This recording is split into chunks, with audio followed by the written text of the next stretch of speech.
My distant friend, Tales of Declan Henry David Thoreau, once said that nothing makes the earth seem so spacious as to have friends at a distance. They make the latitudes and longitudes. He couldn't have said it any better, because slowly, like the cool winds that whisper as they sweep across the Rwenzori Mountains from River Nyamwamba at the end of a hot day, she came into his life. Little by little, they connected like notes of a jazz song. He soon stopped being the loner he had always been. His dark days would soon get brighter, while the cold nights thoughtfully got warm with occasional chats. Even though we did not communicate on a daily basis, I felt her presence in my life, Declan recounts. With time, he had the audacity to laugh out loud amidst her loneliness. Their connection was steadily growing, just like the faith of a new convert. Her dreams became my aspirations. Her ability to share inspired a heart with lost hope. He passionately narrates. The once dark and empty skies of the night have since been filled with bright stars of hope. Had Mama sent a signal? The one Julius Malema had prayed for. As our conversation continues to take shape, he quotes Layla's words of friendship. Our friendship is that kind that blooms in the center of your heart.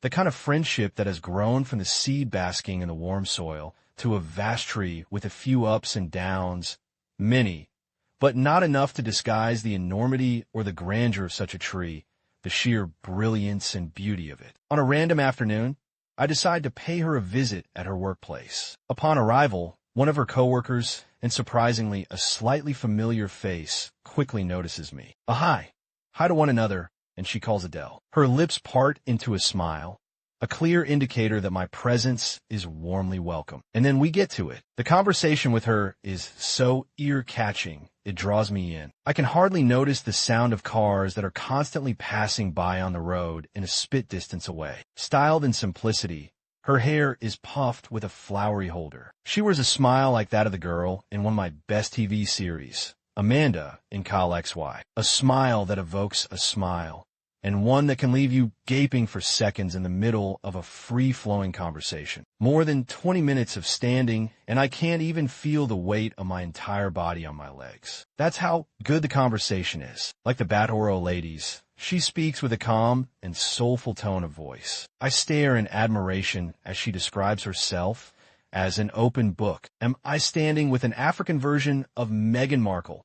I thought to myself, but in my world as a storyteller, I would be damned to believe such a phrase. I always believe that there is more to someone than they are letting on, he says. Nearly a half hour later, inside a room with bosses and work colleagues, she hits a soft nerve as she introduces me to a friend. Hey Donna, meet my brother Luis. For any guy, accept that description and you're destined for the cold caves of the bro zone. I decline the bro part as I share pleasantries with Donna, because even I know for sure that blood bonds are a little bit harder to break than water bonds. Blood is thicker than water, goes the old English adage. So if you know, you know. A friendly gesture of smiles. We joke about it in reference to a mutual friend who not so long ago won himself a seat on that cold bench of the bro zone. Anyway, our conversation continues for slightly over 5 more minutes before it's time for me to say my goodbyes and hit the road. Declan notes, as he opens his SafeBoda app. Have you ever said goodbye to someone and then look back to see if they're also trying to look back for that last glance?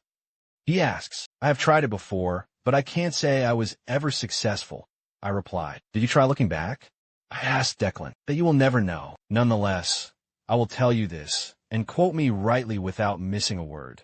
Some friends in life are like the horizon, yellowish and beautiful. Like Angel Michael. You can't touch them, but they will always be there for you. If you care to listen well enough, you can always feel their presence hovering over you. It's just one of those realizations that reminds me that sometimes life gives you what you need and not just what you ask for. Sometimes you need that friend. Hi everyone, this is Robert K. Circles. Thank you so much for tuning into the podcast today. I really appreciate you taking the time to listen. I hope you enjoyed this story. If you did, I'd be incredibly grateful if you could take a moment to subscribe to the podcast so you don't miss any future episodes. Give us a like on your favorite podcast platform. Leave a comment letting us know what you thought. We love hearing your feedback. And if you know someone who might enjoy the show, please share it with them. Your support means the world to me and helps us reach more listeners. Thanks again for being a part of the Robert K. Circles community. Until next time, take care.